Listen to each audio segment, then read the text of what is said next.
보다 궁극적으로 중요한 거는 보정 대응 단계에서 이분들의 역할이 굉장히 막강하다. 다만 항상 법리적으로 타당한 보정만을 내리는 건 아니라고 말씀드렸잖아요. 보정 권고에서 제대로 통과하지 못한다면 사건이 제대로 진행되지 않을 수밖에 없다.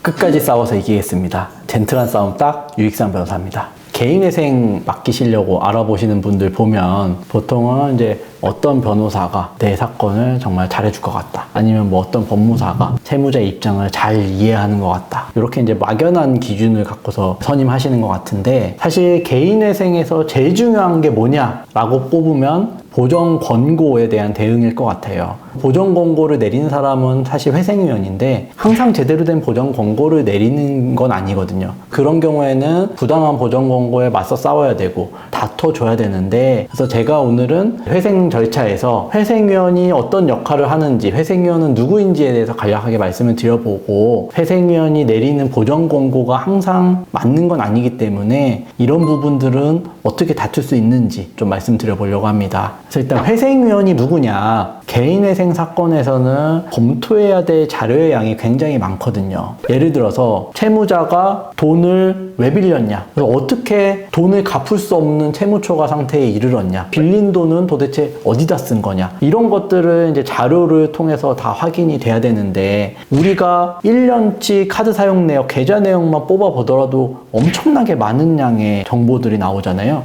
그럼 이런 부분들을 일일이 사실은 판사님들이 다 검토를 할 수가 없단 말이에요. 그래서 법에서 이제 절충적으로 규정을 해놓은 게 뭐냐면 회생위원이라는 제도인데 개인회생 절차에서는 법원이 회생위원을 선임할 수 있고 회생위원의 업무 범위는 법에 규정되어 있어요. 채무자 재산 및 소득에 관한 조사, 부인권 행사명령의 신청 및 절차 참가, 채권자 집회 진행, 업무 수행 결과 보고, 담보 목적물의 평가, 변제 지체액이 3개월분에 달한 경우 법원에 보고, 변제 완료된 경우에 보고, 변제 계획안에 이의가 있는 경우 이에 대한 보고, 뭐 이런 업무들을 할 수 있는 거고 법원의 내부에 있는 내부회생위원과 외부회생위원으로도 추가적으로 구분은 되는데 채무자가 영업소득자로 월 소득이 일정치 않은 경우 아니면 채무액이 1억 원이 초과하는 경우 이런 경우는 외부회생위원이 선임이 되거든요. 내부회생위원과 외부회생위원이 하는 일 자체에는 크게 차이는 없습니다. 다만 사건이 진행되는 데 있어서 외부회생위원이 선임이 되면 기본적으로 예납금 15만 원을 추가로 납부를 해야 되고 월 변제금의 2%를 회생위원 보수로 지급해야 되는 변제계획안을 작성하는 그 정도 차이는 있어요. 보다 궁극적으로 중요한 거는 보정 권고, 보정 대응 단계에서 이분들의 역할이 굉장히 막강하다. 채무자의 재산도 조회를 해야 되고 결정적으로 업무 수행 보고서를 올리기 때문에 판사님이 결정을 내리는데 엄청난 영향력을 행사할 수밖에 없거든요. 반대로 말하면 보정 권고에서 회생위원의 단계를 제대로 통과하지 못한다면 사건이 제대로 진행되지 않을 수밖에 없다. 다만 회생위원이 보정 권고를 내리는 게 항상 법리적으로 타당한 보정만을 내리는 건 아니라고 말씀드렸잖아요. 이런 부분들을 법리적으로 정말 잘 다퉈주는 거, 이게 회생 절차에서의 핵심이라고 할 수 있어요. 그래서 법리적으로 맞지 않는 부당한 보정에 맞서 싸워줄 수 있는 사무실 중요한데 어떻게 맞서 싸울 수 있느냐, 저희 사무실에서 특히나 이제 작년에 진행했던 건들 중에 대표적인 케이스를 말씀을 드려보면은 작년까지만 하더라도 서울은 배우자 재산 절반을 재산 가치에 반영하지 않도록 했는데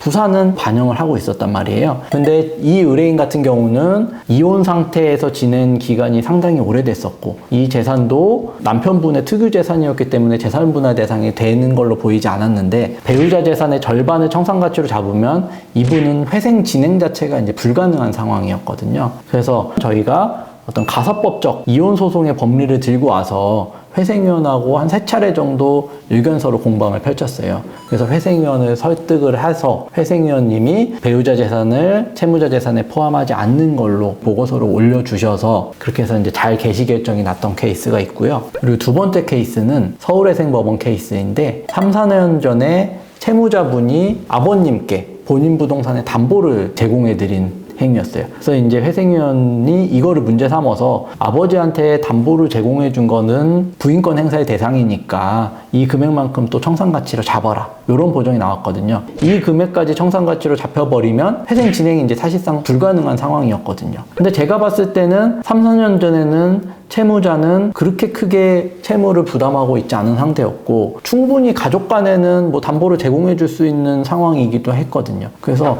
이거는 담보를 설정해 줬다는 이유만으로 청산가치를 잡는 거는 너무 부당하다. 그리고 대법원 판례나 법리적으로 봤을 때도 이런 경우는 부인권 행사의 대상으로 보지 않는다라고 제가 설득을 해서 5천만 원 정도 되는 금액을 청산가치에서 제외시켜가지고 회생을 성공적으로 진행했던 케이스고, 네, 세 번째 케이스는 수원지방법원 케이스인데 아무런 근거 없이 그냥 변제율이 너무 낮은 것 같으니까 변제 기간을 60개월로 늘려라 라고 보정이 나온 거예요. 그래서 제가 유사한 케이스들을 예로 들면서 다른 법원, 다른 재판부에서는 동일 유사한 케이스에서 변제율이나 변제금을 올리라고 하지 않는데 유독 이 케이스만 차별적으로 올리라는 것은 부당하다라고 이제 의견서를 제출해서 그냥 36개월로 진행됐던 케이스도 있었고요. 그래서 이제 단순하게 사무실 선택하실 때 맡기면은 그냥 잘 진행될 것 같다. 법무사, 변호사 차이가 없을 것 같다. 이렇게 생각하시고 그냥 맡기시는 경우가 있는데 결국에는 제일 중요한 거는 보정 단계를 어떻게 대응하느냐 이고, 부당한 보정이 나오면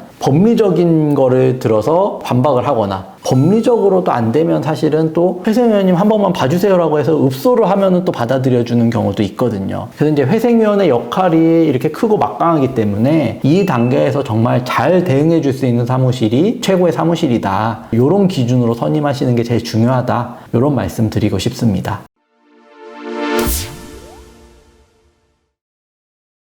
그래서 오늘 영상은 회생위원에 대해서 알아봤지만 결국에는 어떤 전략을 갖고 변호사가 어떻게 회생위원의 부당한 보정 권고에 맞서 싸우고 대응할 수 있느냐, 이게 훨씬 더 중요한 이슈라고 생각을 하거든요. 내 개인회생 사건이 잘 처리되기를 원하신다면 이런 부분들도 잘 염두에 두셔서 사무실 선정에 유념하시면 좋을 것 같습니다. 오늘 영상 도움되셨다면 구독과 좋아요도 부탁드리겠습니다. 감사합니다.